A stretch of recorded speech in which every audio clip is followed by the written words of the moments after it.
look what I'm driving. Look at the curves and my overhand serve. It's more than surviving. Get in the car. Get in the car. Don't give me that. You know who you are. The answer is here. It isn't that far. Get in the car. Oh, we should play Moxie Fruvus more often. All right, so you might have heard me say this before the news, but you can really kind of boil down the idea of this show to the following statement.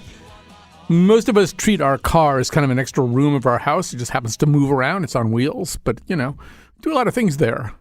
What we're going to tell you today is that room is bugged. It's like really seriously bugged. And we got a lot of ways we're going to explore that. But we're going to begin with two journalists who've done some pretty groundbreaking coverage. Actually, I don't even know if that's the right way to describe Jen. But Jen Caltrider is a program director of Mozilla's Privacy Not Included project. Kashmir Hill is a technology reporter for the New York Times, specializing in privacy. So, Jen, I want to begin with you. And we should say that the headline was, "It's official.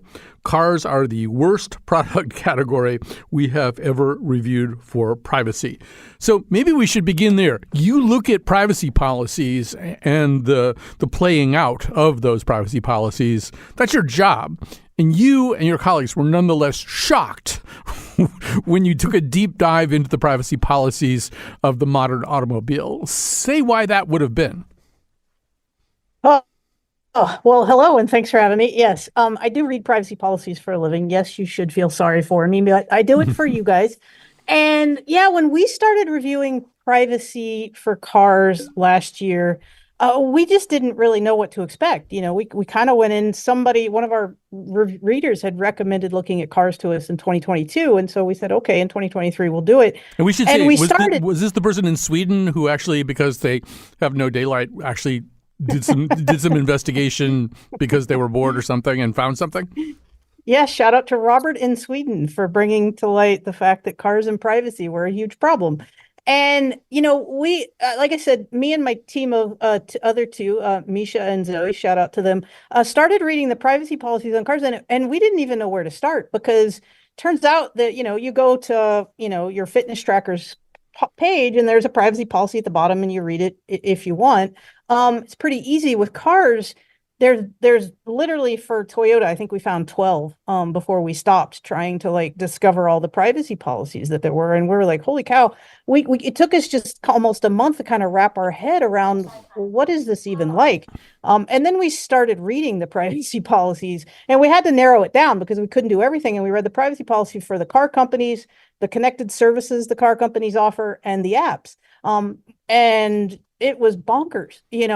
Privacy policies that talking about collecting information on your sexual activity, your sex life, your genetic information, and just bragging almost about how they're going to share that and sell that and monetize that in all the ways, or share it with law enforcement based on an informal request, which is the lowest bar I think we've ever seen. And we were all just sitting around looking at each other kind of over Zoom, as one does, going, wow, this is so bad. Why isn't anybody talking about it? We can't believe nobody's talking about this. It's so bad. And then it kind of dawned on us, well, maybe that's our job. And so we finished our research knowing that we just scratched the tip of the iceberg, found some crazy stuff and put it out into the world. Not sure if people were going to care about it, and have been pleasantly surprised ever since that people are surprised and shocked and angry that cars are so bad at privacy. Right. The wonderful news is you totally freaked out an entire universe of people. So Kashmir, we might sound a tiny bit lighthearted about this, but you really looked at the dark side of this. And it kind of began with the story of somebody that you knew who kind of discovered in exactly the way you don't want to that their car was monitorable. Say a little bit about that story. Yeah, a woman I know reached out to me because she was trying to get out of a relationship with somebody who is very controlling. And she, because I write about privacy and security, said, what do I need to do to make sure he doesn't know that I'm basically trying to get a divorce? And so I gave her advice about her computer, about her phone. And then she tells me later she's driving to her divorce attorney's office, and all of a sudden she gets a message on her car that says that her husband was tracking the vehicle's location. And it was really striking to me because it wasn't a vector I'd kind of thought about for tracking somebody. And it made me start thinking about that. And then I was talking to a digital security trainer who works with domestic violence survivors. And he said, what I'm seeing a lot is that women are getting tracked via their cars, and they just had no idea their car even had an app. Would you like to talk to some of these women? And I said, absolutely. I think this is a really important story that needs to be told, because I don't think people realize this. Yeah, it's a really chilling story, and we'll circle back to some of the details about that. But Jen, one distinction that might be interesting to probe would be, it's maybe one thing for car companies to reserve the right to sell or share data about things, including, as you pointed out, in the case of several car makers, sexual activity or sex life. These are actually mentioned in the privacy policies. But how much do we know about what they actually do as opposed to what they reserve the right to do, if you see what I'm asking? Yeah, and I think you highlight a very important problem that we as privacy researchers see every day. Once your data is collected by these companies, they own it, and it goes into a black box, and it's really hard to know exactly what they're collecting, what they do with it once they have it, who they're sharing it with. You can read a privacy policy, and they'll give you some vague idea, but the specifics of it they're not just not known. And that's intentional. They don't want you to know. All I can say for sure is if you go out and buy, say, a Kia, you're required to consent to a privacy policy to use that Kia that says they can collect information about your sex life. And for people that are like, is that legal? Yes, it's legal.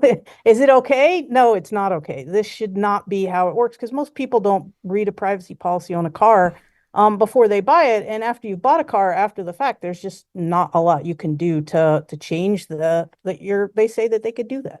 And just to stay with this for a second too, I mean, look, I've got Alexa in my house. I've got all kinds of things that probably know a lot about me. I mean, I got a phone that knows a lot about me. There's something about this car thing that feels like more of a violation.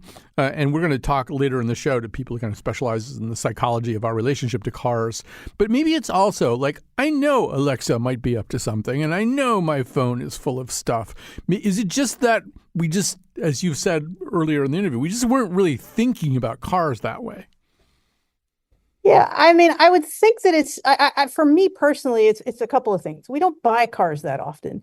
My vehicle is a 2002, and so you don't think about how the technology might have jumped ahead. And so you go and you drive a car, you don't see the camera, you don't see the microphone or see the sensors. Whereas with your computer or your phone, you know that they're there, and you kind of know how to disable them. You can leave your phone behind. You can put a piece of tape over your camera. With your car, it's just the ways that you can protect your privacy just A, aren't obvious, and B, for a lot of people that haven't been to buy a car, they're just not aware. And so I think that's one of the problems. It's just so hidden and new for a lot of us. And the other one, going back to this, like, a car is an extension of us. In America, cars are there's just a love, a relationship that we have with cars. They're, where we get in trouble as teenagers and have conversations with our kids or call our doctors or do a lot of personal stuff. And so the fact that this is no longer private, and it kind of crept up on us, it kind of surprised us all. And the car companies wanted it that way. When we reached out to them, they pretty much ignored us. They don't want to talk about this because they were getting away with it. And now that they're not getting away with it, well, they're still getting away with it. Nothing's really changed yet. But I don't think they're happy that people are aware now. And so that's a good thing.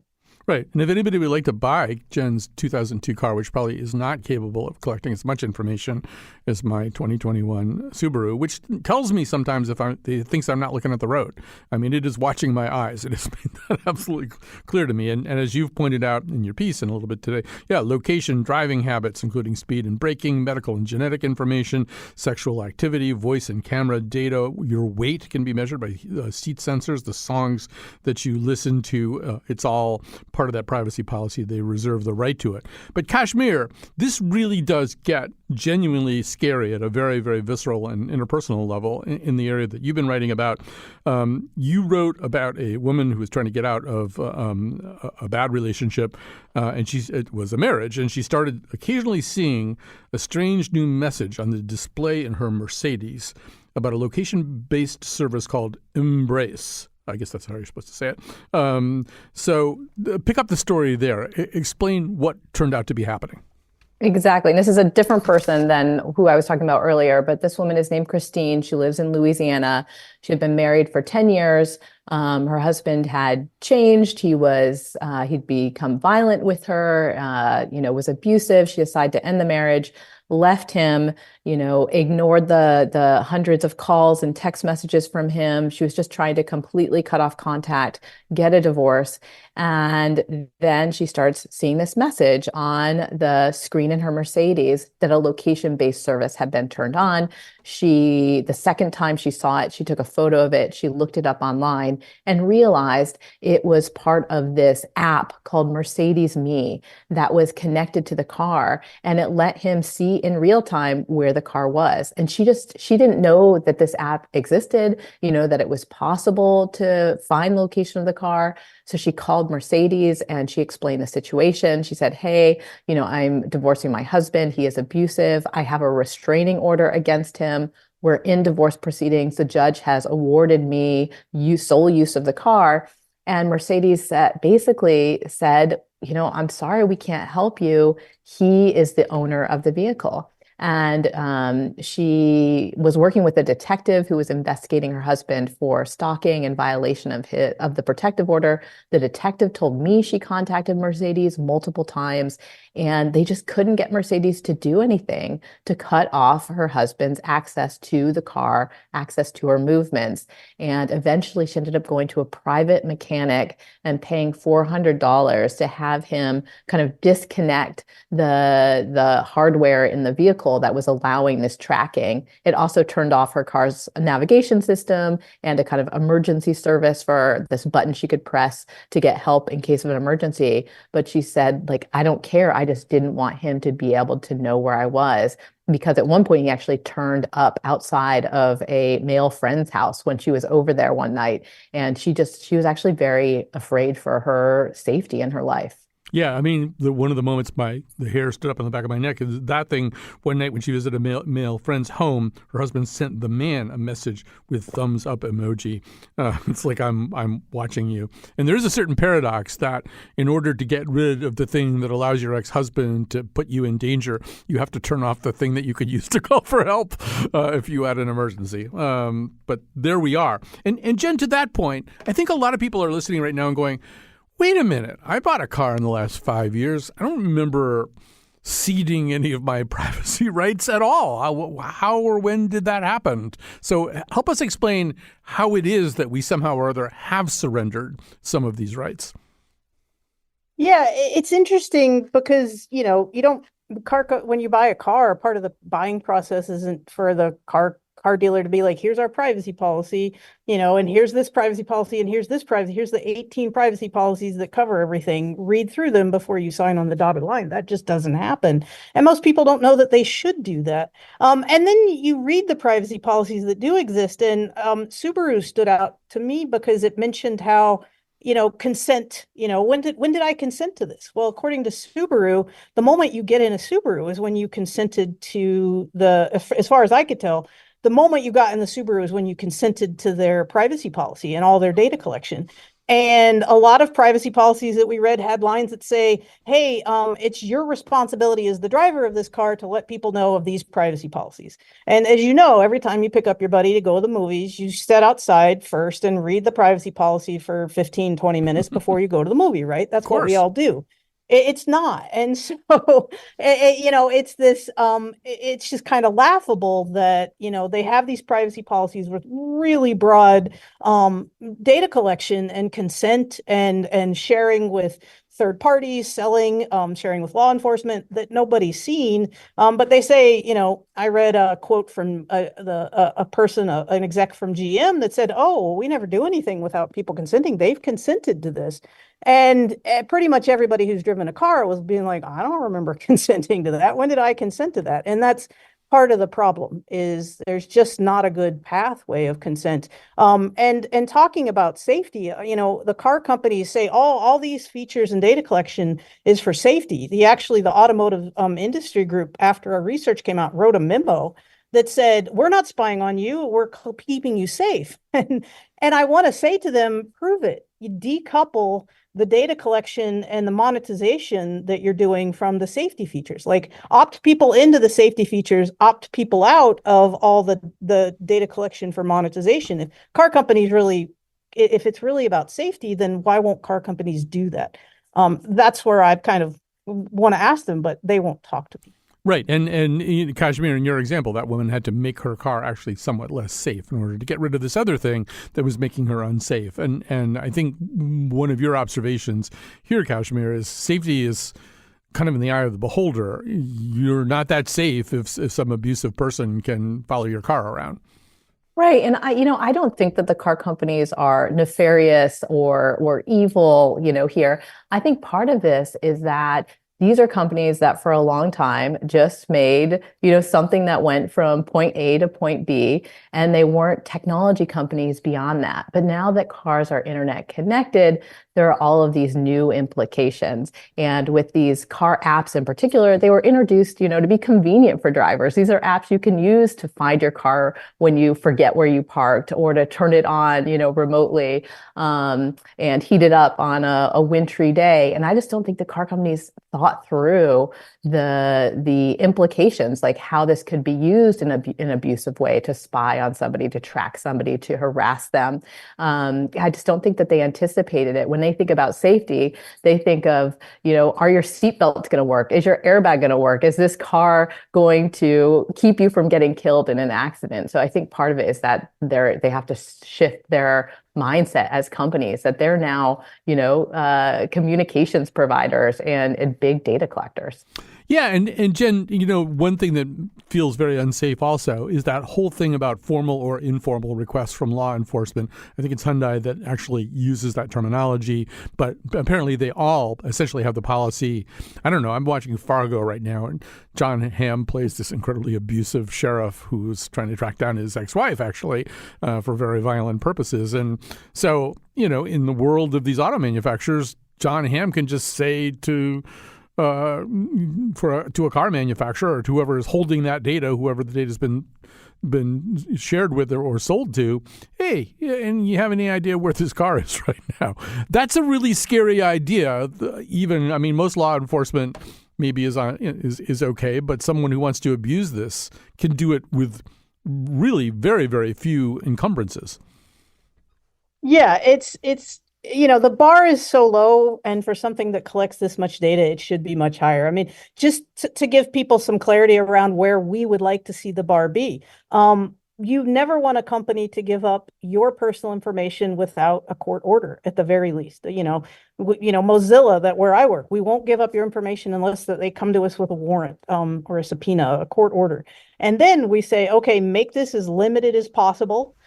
We will notify the person that you're requesting data unless you absolutely say it's a matter of national security and we can't. And then we'll give you the limited amount of information within the scope of your request. That's kind of where the bar should be. And then, we love to see transparency reports where companies report back, oh, this is what we've given to law enforcement over the past year.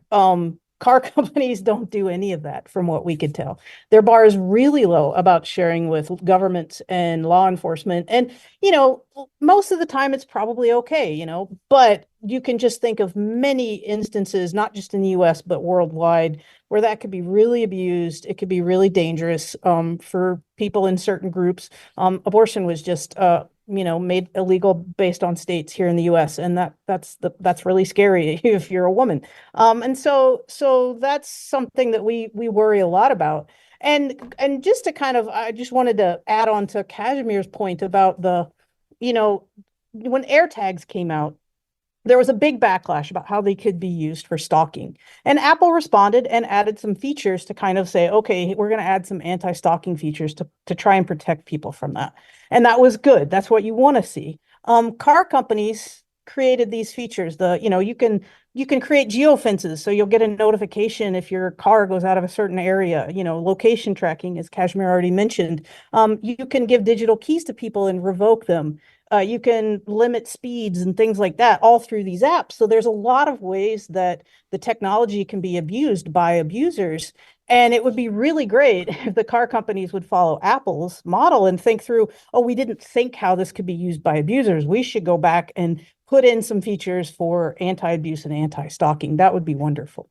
So, yeah, Kashmir, to a certain degree, I'm probably the worst nightmare of these car manufacturers, at least in this particular zone, would be regulation. And there might be some of this on the way. Tell us a little bit about what you've learned about what Senator Ed Markey is up to.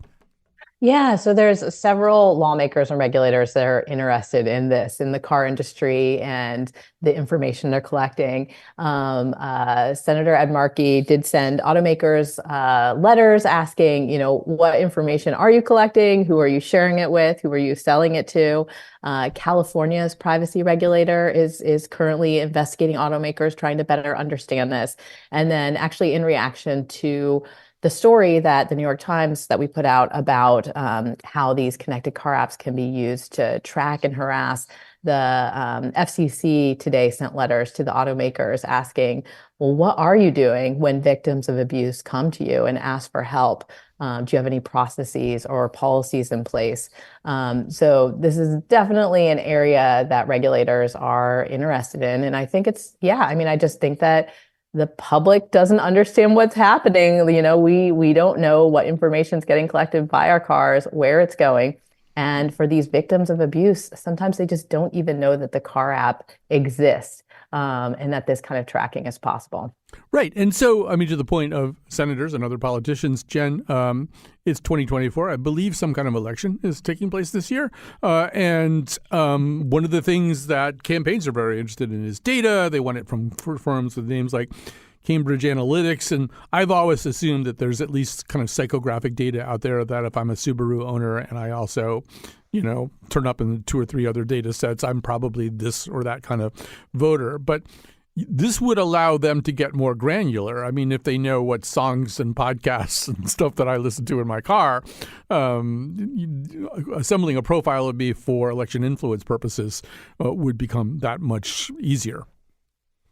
Yeah, the privacy policies we read, they talk about the inferences that they can draw on us based on all this data that they're collecting from our cars, from self-reported, from data they buy from other sources, from data brokers, from the government, from public sources, from social media.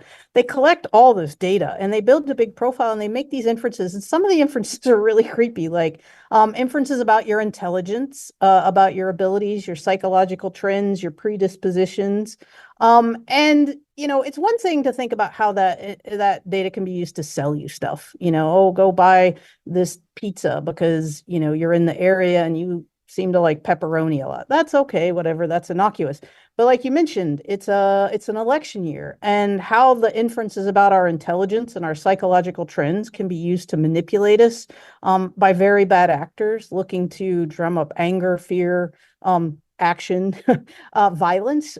That's when it gets really scary, when you think of all this data being collected, combined, used to create these really creepy inferences. And then the fact that there's just not a lot that you can do once that data is collected. I live in Vermont. It's not a state like California with a strong privacy law. We just bought a new Mazda last year, and I went to have my data deleted after the purchase was done. And they laughed at me. They're like, "Oh, you live in Vermont. We're not going to delete your data. We don't have to." If I lived in California, they would have to. And so it's just really scary that there's just not a lot people can do when this data is collected. It's collected on you, it's out there, and now people can use it against you, and that's not good. Right. We have to take a little break here. I have to just quickly say, for those of you sitting there listening and saying, well, I guess I will buy one of the cars that doesn't do that. There kind of aren't any unless you're going to go to Europe and buy a car that exists under a different kind of set of privacy laws and ship it back to the United States. So there isn't really a great answer right now. I want to thank both of these terrific guests here. My guess is this isn't the last time we're going to talk about this, but Jen Caltrider is Program Director of Mozilla's Privacy Not Included project, and Kashmir Hill is a technology reporter for the New York Times.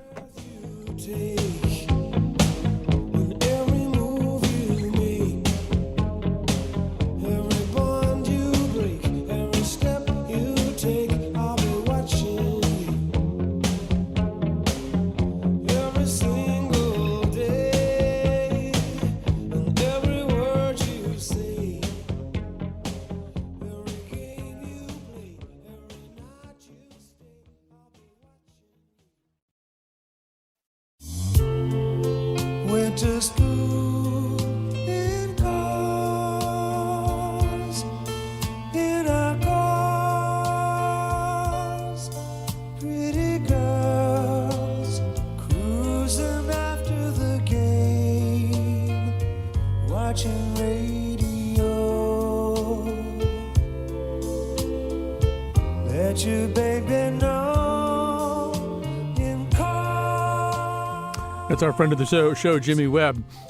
And we're about to talk to Stefan Gössling, a professor at Linnaeus University in Sweden, author of The Psychology of the Car, Automobile Admiration, Attachment, and Addiction. Also has written a very interesting paper on the lifetime cost of driving a car for ecological economics. First of all, welcome to our show.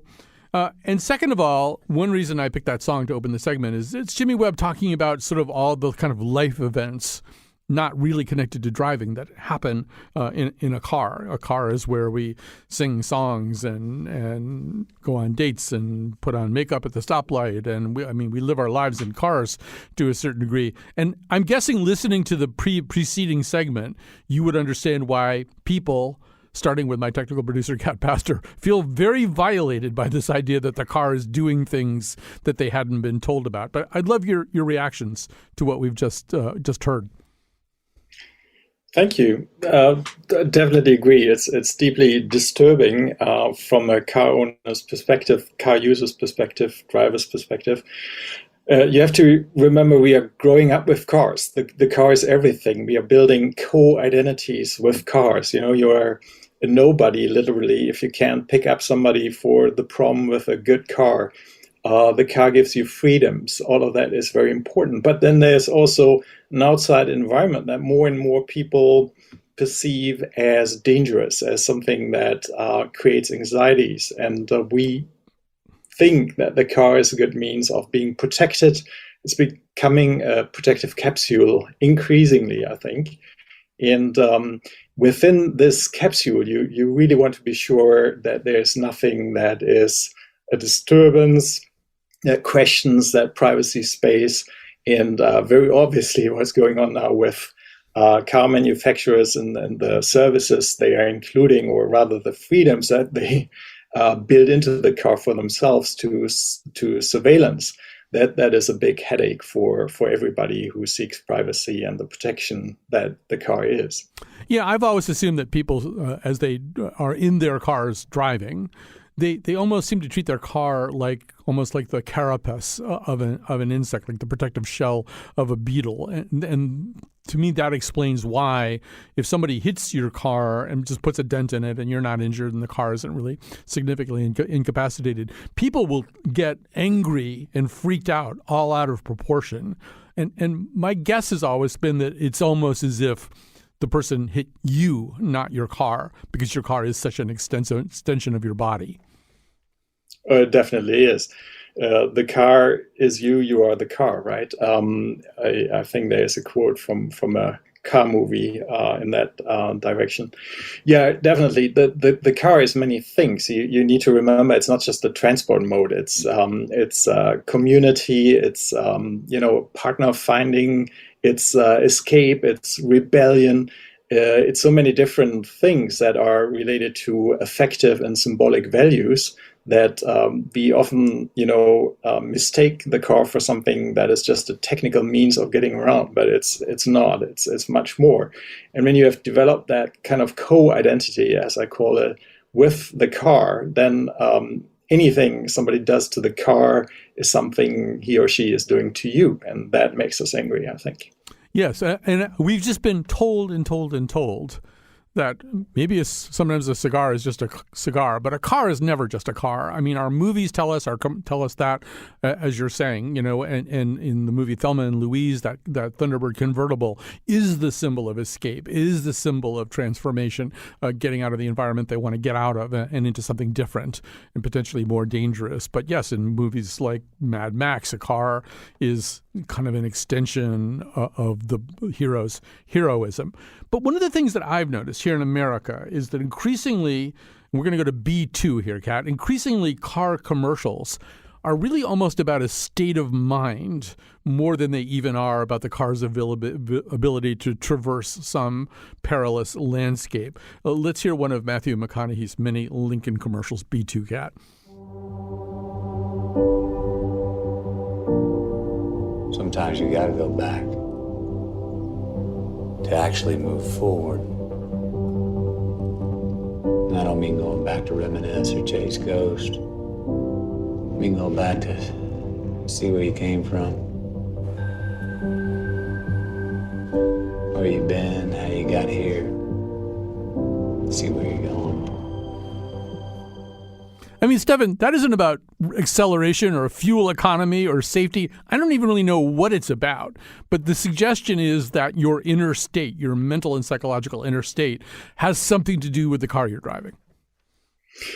It certainly does. It's actually a very complicated field. It's linked to clinical psychology. It's linked to not being able to use other means of transportation. For instance, it's also about the personalities that we have. There's aggressive drivers, for instance.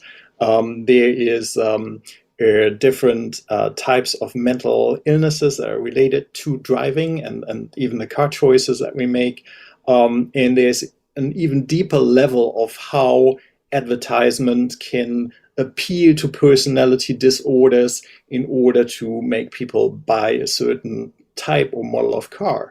So this is very complicated and probably something that I can't explain in just one sentence. But the essence is that cars are something that are deeply connected to our personalities and identities. Right. And as we've said, the commercials kind of tell you that story, tell you that the car for the person you set out to become, is actually, I think, for Chrysler, one of their taglines. And if that's the case, then you might make car choices based on the kind of person you want to become, which may explain why over the last few decades, cars have gotten bigger and bigger. Your ability to buy something that, would crush other cars. If that's the person you want to become, you can get a car that reflects your desire for greater musculature, maybe? Yeah.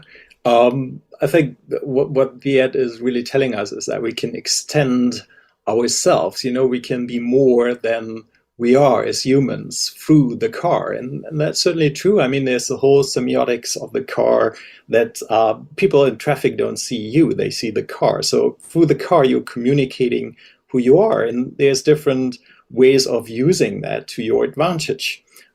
People respect you, perhaps if you drive a very large and powerful car. There is probably ways of partner finding. I mean, we talked a bit about the car is sexual space, and there's studies showing that if you have a red sports car, women will know this is about a one-night stand. So there's different ways of communicating through the car, becoming more through the car that we need to consider here.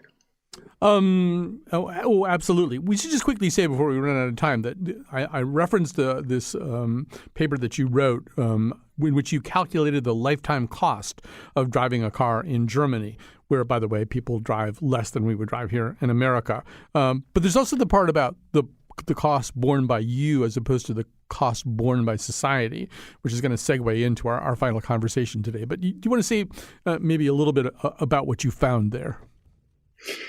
Yeah, well, we calculate the private and the social cost of driving a car through 50 years. The reason being that over here we are having debates as to whether car use should be restricted, for instance, in cities, because there's competition with other transport modes. It's about space, it's about pollution. And the question being then if society is actually subsidizing car use to quite a degree. And we were actually able to show that, yes, about 40% of the total car cost is borne by society, because most people think when they pay taxes for buying fuel or gas, or paying taxes for car use, that covers the social cost of what the car is causing in negative externalities. But that's not the case. The car is very expensive to both the person who owns it, but also to society. All right, we're going to have to stop there. I do want to say one thing that we've kind of found out here during the middle of the show is that Connecticut has a state privacy law that gives consumers the right to find out more about the privacy laws and privacy provisions associated with purchases that they make. So that if you're listening to this and you're worried about all the stuff we talked about in the first segment and you live in Connecticut, you may have rights worth exploring. We'll try to put something up on the website connected to this show. But we also want to thank Stefan Gössling, a professor at Linnaeus University in Sweden. We'll take a break and we'll return after this.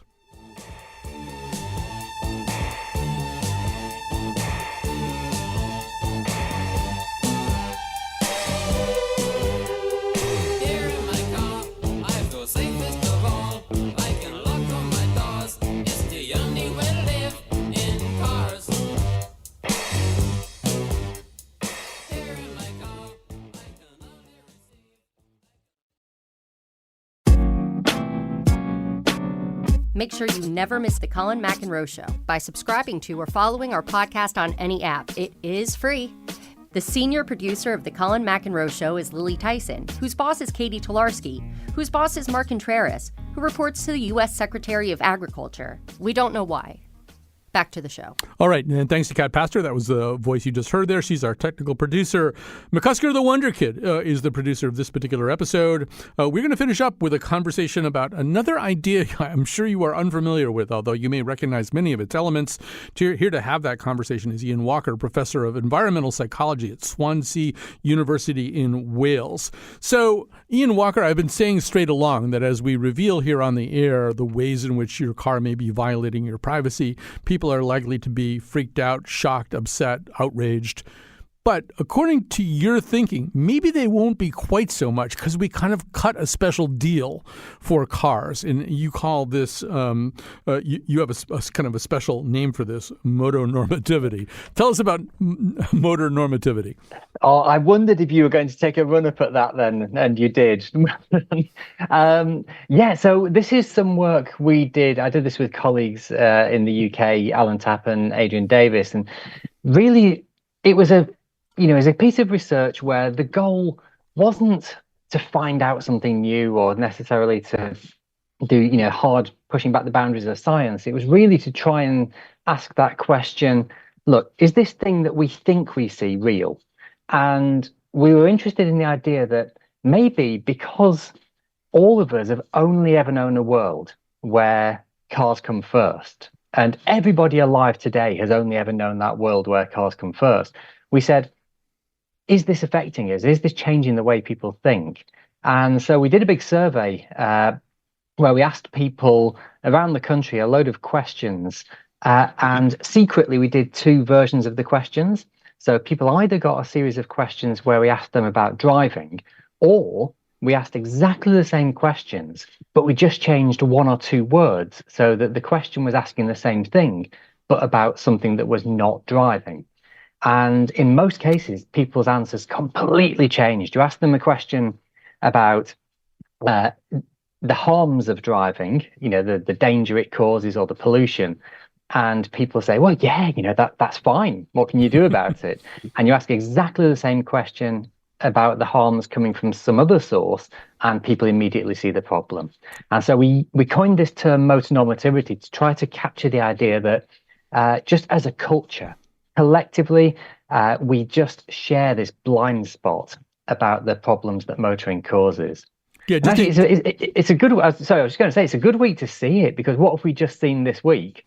We've just seen a load of aircraft grounded in the last few hours because they may harm somebody, and yet every day in America, over 100 people die on the roads and nothing gets grounded at all, which is quite a nice illustration of the kind of thinking and the special case that we make for just this one example. Right. So just to give people an example, people shouldn't smoke in highly populated areas where other people have to breathe in the cigarette fumes. Roughly 75% agree with that. But if you substitute driving, people shouldn't drive in highly populated areas where other people have to breathe in the car fumes. Only 17% agree. A similar thing is there's no point in expecting people to drive less. So society just needs to accept any negative consequences that it causes, as opposed to there's no point in expecting people to drink alcohol less. So society just needs to accept any negative consequences it causes. Far, far more people were willing to kind of come down hard on the alcohol as opposed to the driving. And one of the terms that you use for this, and you almost used it a few seconds ago, is special pleading. Explain what that means. Yeah, so special pleading, people have probably heard of these sort of common cognitive fallacies, these sort of mistakes of thinking that we're all susceptible to. And special pleading is one of them. So special pleading is where when people are discussing or making arguments, they just make a special exception for one specific case, but don't justify it. It's just like a slip of the mind that they'll talk about certain examples and not realize that they're giving it a free ride and not holding it to the same standards. And in a way, that's one of the things that really interested us as the outcome of this motor normativity phenomenon, that people in this one quite specific context, they're not using the same moral and ethical standards that they would in any other part of their lives. And in a way, people are acting in a way that is very much against the values that they would probably hold in any other part of their lives. I doubt any of the people who get quite aggressive on the road would do the same if they were waiting in line in a supermarket and just demand that the person in front of them gets out of the way. So I may have misunderstood this, so correct me if I'm wrong, but it seemed as though even when you corrected for just to look at people who really don't identify as drivers, people who are more likely to be pedestrians or cyclists, it seemed as though they still shared in that particular cognitive bias in favor of cars. Yeah, and it's great that you've picked up on that, because that was one of the really important things. So a fairly substantial proportion of the people we interviewed don't drive, because this is the great unspoken, unconsidered minority in the UK. About 25% of our homes don't have a car. Not that you'd know it from government policy. And what was interesting, you'd expect, you'd completely understand it if somebody who drives everywhere downplays the harms of driving. But the interesting thing that you've picked up on there is that the people who don't drive did the same thing. And that's why we said, well, look, this isn't just about individuals excusing their own behavior. It's not just making a special case to justify your own actions. This is something deeper. This is more a shared cultural blind spot that people pick up as they grow up within our culture. And that results in an interesting feedback loop between the built environment and how people feel about what they're doing at any given time. I think America is probably the worst, at least in the West, about this. But we often build environments here that seem like they're designed to make cars happy, as opposed to human beings.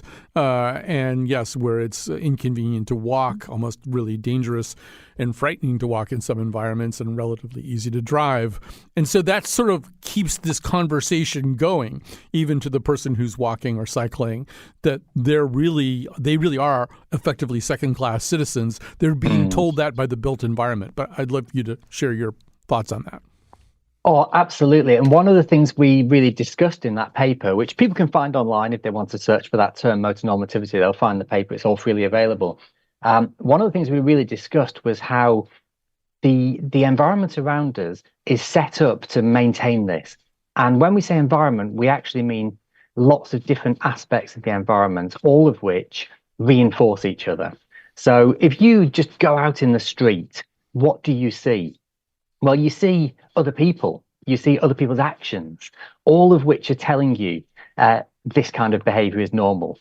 Driving too fast, breaking the law is normal. Doing antisocial things is normal in this one very specific context. And then, as you say, that social environment that surrounds us and reinforcing our behaviors and telling us what's normal is within a physical built environment, which again sends messages to us telling us what's normal and what's important. If you're on foot, the built environment makes it very clear that you are less important than a person in a car. And then all of those things, the social environment, the built environment, all of those exist within a cultural environment. The things in our media, the way news stories, the way news reporting systematically makes violence on the road feel as if it's just something that happens as an act of God and there's nothing we can do about it. Cyclist in collision with car, as if the cyclist smashed their bike into the car and no driver was involved. So all of those environments, the built environment, the social environment, the cultural environment, they're all pushing in the same direction, which is, hey, buy a car, use the car. I am shocked to hear that journalists have anything to do with this problem, Ian. It had never occurred to me that we're anything but blameless. As we kind of run out of time here pretty soon, it does feel as though the conversation that we're both having here feels a little bit like eat your vegetables, right? I mean, you as opposed to have dessert and have fun. People associate, particularly in America, cars with fun and recreation. And if we're going to say to city planners and traffic engineers, you should prioritize safety over speed, you should make it a safer environment for people who are walking and on bicycles and even people who are riding in cars. It's kind of goes against the grain, right? We've been taught cars are fun. And the other thing that we've been taught in terms of kind of transportation planning and just city planning, anything like that, is your goal is to get people in cars from one side of Boston or London or wherever to the other side, not without a whole lot of regard for some of these other things that you're suggesting we think about. See what your response to that is. Yeah, I mean, there's a couple of things came to mind as you said that. I mean, one is the cars as fun thing is really interesting. I think it's a really good example of the sort of blind spot we were talking about, that maybe cars are fun occasionally, but a lot of the time cars are paying bills or looking for drug parking spaces or being stuck in traffic queues. That's what driving is a lot of the time, but people don't notice those bits because we have a blind spot for them. You know, something I see all the time is people will go, oh, I tried going by train and it was delayed for an hour. I'm never going to do it again. It's the worst thing that's ever happened. And those same people routinely sit in queues of traffic for an hour and don't even notice it. So the blind spot operates itself there. The thing you said about the traffic planners and this, they're trying to get cars from one side of the other, the city to the other as quickly as possible. It's so right, and it's a really good example of, and you can see this in other areas of life where people try to solve a problem and they jump halfway down to the solution without quite asking what they're trying to do. You actually see something similar to this in the legal system, a bit like, how can we reduce crime? And the question immediately becomes, how can we put more people in prison? Exactly. Ian Walker, I hate to interrupt, but we are actually out of time here. This is fascinating stuff. Ian Walker is professor of environmental psychology at Swansea University in Wales. Thank you for your time. The rest of you, thank you for listening. Thanks to McCusker, the Wonder Kid, for producing. I got the car and it's breaking my heart. I got a driver and that's a star. Baby, you can drive my car. Yes, I'm gonna be a star. Baby, you can drive my car. Baby, I love you. Beep, beep, beep, beep, yeah. Beep, beep, beep, beep, yeah.